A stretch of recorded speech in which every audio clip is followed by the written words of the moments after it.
మీ business ఏదైనా మీ ఊర్లో promotion చేయాలంటే అది సుమన్ టీవీతోనే సాధ్యం. ఇప్పుడే సంప్రదించండి.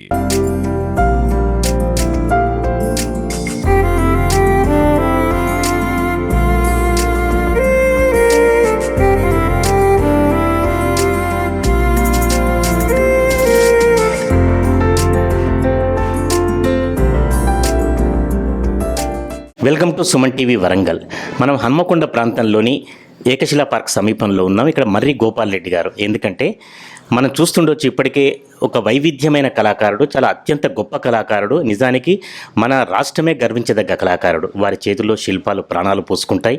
ఒక మామూలు దారు శిల్పకారుడు, ఒక మామూలు ఐటెం దగ్గర నుంచి మొదలు పెడితే అద్భుతమైన ఐటెంలు కూడా వారి చేతిలో రూపుదిద్దుకుంటాయి. కానీ నిజానికి ఆ కళాకారుడికి మాత్రం ఇప్పటి వరకు జాతీయ స్థాయిలో పేరుగాంచినప్పటికి కూడా ఇంతవరకు కూడా ఇలాంటి కళాఖండాలు భద్రపరచుకోవడానికి ఒక సొంత సముదాయం లేదు. ఇంతవరకు ప్రభుత్వం నుంచి ఆ స్థాయిలో ఆదరణ కూడా లేదు. మరి ఇలాంటి కళాకారుణ్ణి రక్షించుకోవాల్సిన బాధ్యత ప్రభుత్వం మీద ఉంది, సమాజం మీద ఉంది. ఇలాంటి పరిస్థితులలో గోపాల్ రెడ్డి గారికి అసలు ఈ కళ మీద ఎలాంటి ఆసక్తి కలిగింది ప్రారంభంలో, తర్వాత ఎలాంటి చేశారనేది ఒకసారి అడిగి తెలుసుకుందాం. గోపాల్ రెడ్డి గారు నమస్కారం. నమస్కారం సార్, ఎక్కడి నుంచి స్టార్ట్ అయింది మీ కెరీర్ ఇవన్నీ కూడా? నేను స్టూడెంట్ లైఫ్ నుండి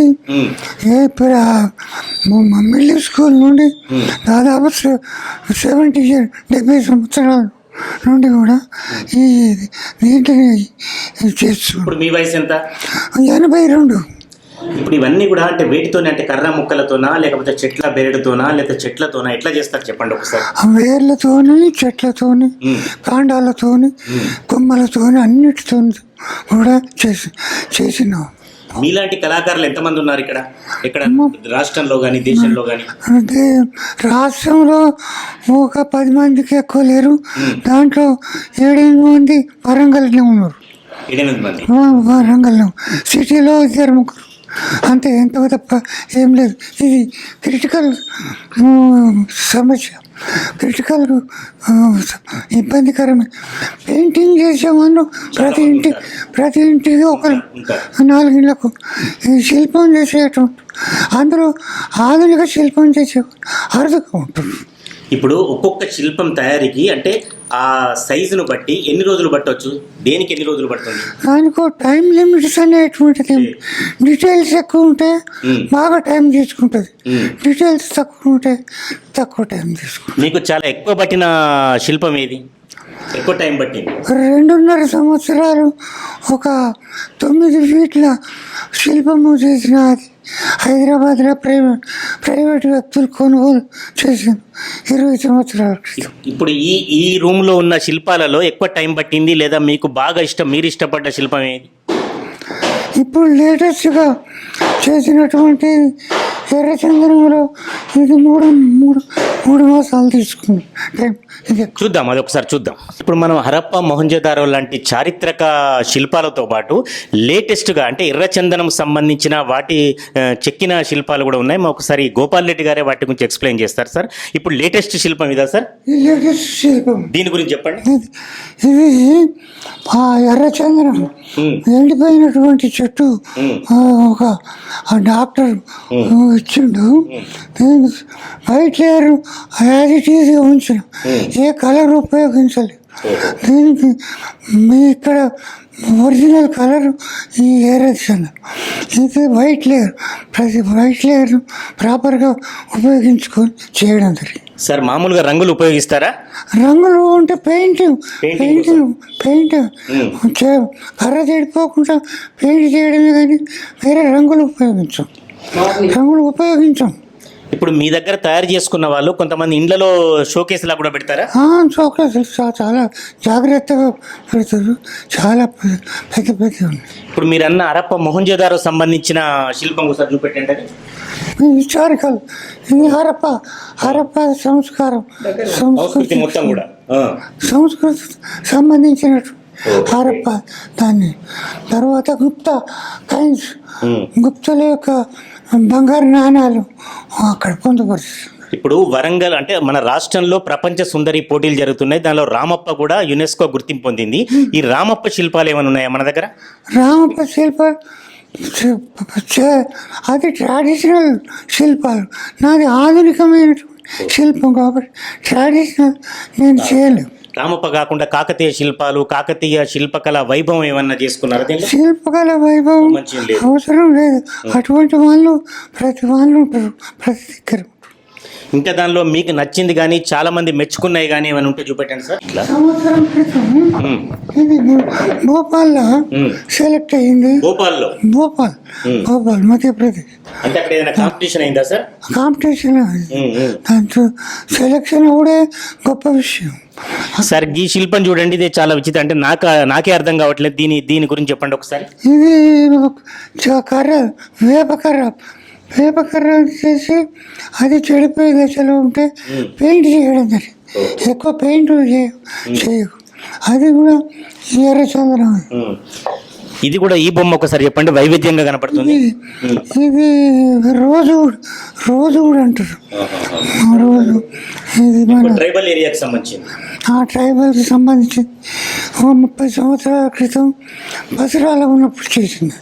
అంటే ఏదో సామెత ఉన్నట్టు సార్, కాదేది శిల్పానికి అనర్హం అన్నట్టుగా మీరు ప్రతి కర్రను ఉపయోగించుకున్నారు. ప్రతి కర్రను ఒక 20-30 రకాల కర్రలను చెట్లను ఉపయోగించుకున్నాడు.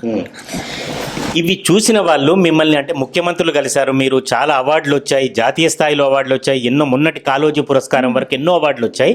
మిమ్మల్ని మెచ్చుకున్న వారు ఏం ప్రశంసించారు? ప్రముఖులు అంతా కూడా బాగా ఉన్నాయి. ప్రత్యేకమైనటువంటి ఎక్కడ కనబడవు, సామాన్యంగా కనబడవు. నేను ఢిల్లీలో కూడా లలిత కళా అకాడమీలో నాది ఉన్నాయి బొమ్మలు. రాష్ట్రంలో మన పురావస్తు శాఖ లోపల ఒక 10-15 ఉన్నాయి.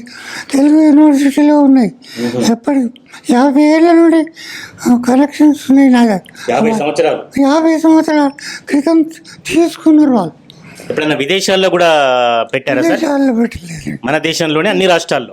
అన్ని రాష్ట్రాల్లో గ్రూప్ షోస్ పెట్టింది, ఇండివిజువల్ షోస్ పెట్టలేదు.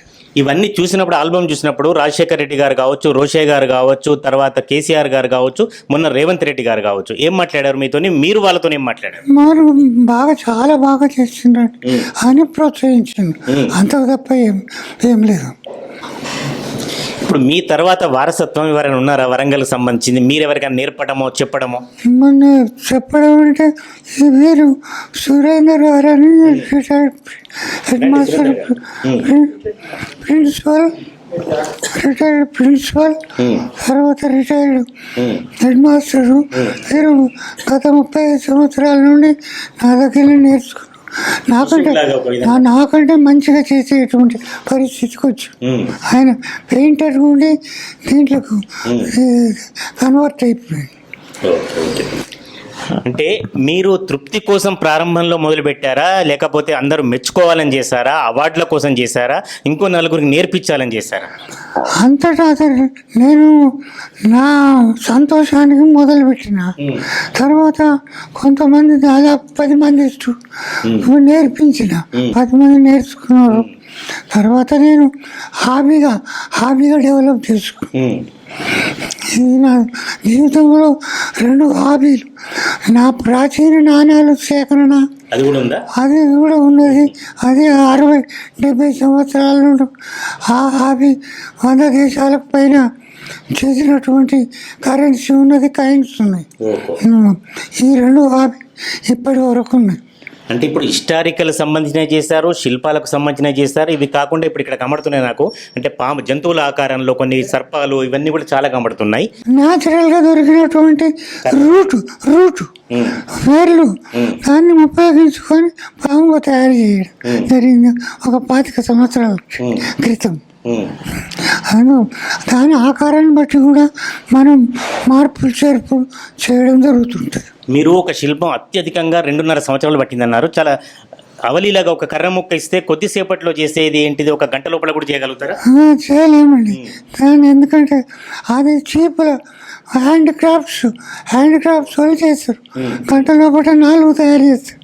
మనం అంత క్రియేటివ్ మైండ్, మనం క్రియేషన్ అంటే సృజనాత్మకత కాబట్టి గంట లోపల చేసి ఏముండదు. అది ఆర్టిజన్స్ చేస్తారు, వృత్తి కళాకారులు చేయగలుగుతారు. ఎందుకంటే వాళ్ళకు పొట్టకు కావాల్సింది భుక్తి కోసం చేస్తాం. నిజానికి 2 రూములనే ఇన్ని పెట్టారు సార్, అసలు ఏవి సరిపోవటం లేదు కూడా. ఇంకా చాలా పైన మీ ఇంట్లో ఉన్నాయి, పైన ఉన్నాయి, బయట ఉన్నాయి. ఇంకా ఇవన్నీ ఒక దగ్గర భద్రపరచాలంటే ఏం చేయాలి మనం? భద్రపరచాలంటే ప్రభుత్వం సహాయం చేయాలి. ప్రభుత్వం స్థలం ఇచ్చే తీరుంటే కట్టుకుంటున్నా. గత ప్రభుత్వంలో కొంత దూరం పోయిన ప్రయత్నం ఈ ప్రభుత్వాన్ని కూడా అప్పీల్ చేయడం జరిగింది. ఎవరిని? సీఎం రేవంత్ రెడ్డి గారు. రేవంత్ రెడ్డి గారు ఇప్పుడు ఒక మ్యూజియం లాగా మీకు ఒక ప్లేస్ ఇస్తే ఇప్పుడు ఏం చేస్తారు? ఇవన్నీ భద్రపరచడం కాకుండా ఇంకేం చేస్తారు?